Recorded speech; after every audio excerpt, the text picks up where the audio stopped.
Hello ពុកម៉ែបងប្អូនថ្ងៃនេះគឺយើងអានផលិតរបស់ពុកម៉ែបងប្អូនគ្នាគឺប្រអប់អាចកំបាំងពុកម៉ែបងប្អូនគ្នាតើយើងមុនយើងអានបូកសិញគឺពុកម៉ែបងប្អូនគ្នាថាខ្ញុំចូលចិត្តពណ៌អីពុកម៉ែបងប្អូនគ្នាគឺខ្ញុំ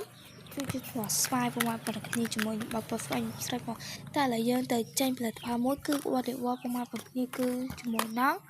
លេខលក្ខីពុកម៉ែបងប្អូនគ្នាលេខលក្ខីនេះជួយដល់បាត់ធំខ្លះបងប្អូនណាមានคลิกខ្មៅ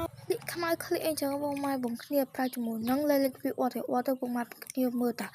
សាច់លេខคลิกគេទៅគឺចិត្តអស់ឲ្យបងម៉ែបងគ្នានឹងសល់តាលេបតាមកទឹកអីទៀតគឺអស់បងម៉ែបងចាំបងម៉ែបងគ្នាបើចង់ប្រើជាមួយនឹង brand អត់បងម៉ែបងគ្នាអាចឆាតចូល page ឆាតទៅ brand អត់បានណាបងម៉ែបងគ្នាតោះយើងថាអានលោកសេង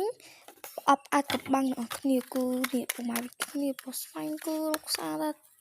ពុកម៉ែបងប្អូនគ្នាតើយើងអានមកស៊ីគឺយើងបិទភ្នែកបែរទៅជាយើងសិនពុកម៉ែបងប្អូនគ្នាទាញចាញ់មកអូយគឺពណ៌តសក់សៅពុកម៉ែបងប្អូនគ្នាអូយឡើងស្អាតបងពុកម៉ែគ្នាមើលមុខគេឡើងខ្ជូតហ្មងមុខគេអូយមើលទៅខ្ញុំចង់អានមកស៊ីទៀតហ្មងតែពេលនោះខ្ញុំទិញតែមួយពុកម៉ែគ្នាគឺតសក់សៅឃើញខាងក្នុង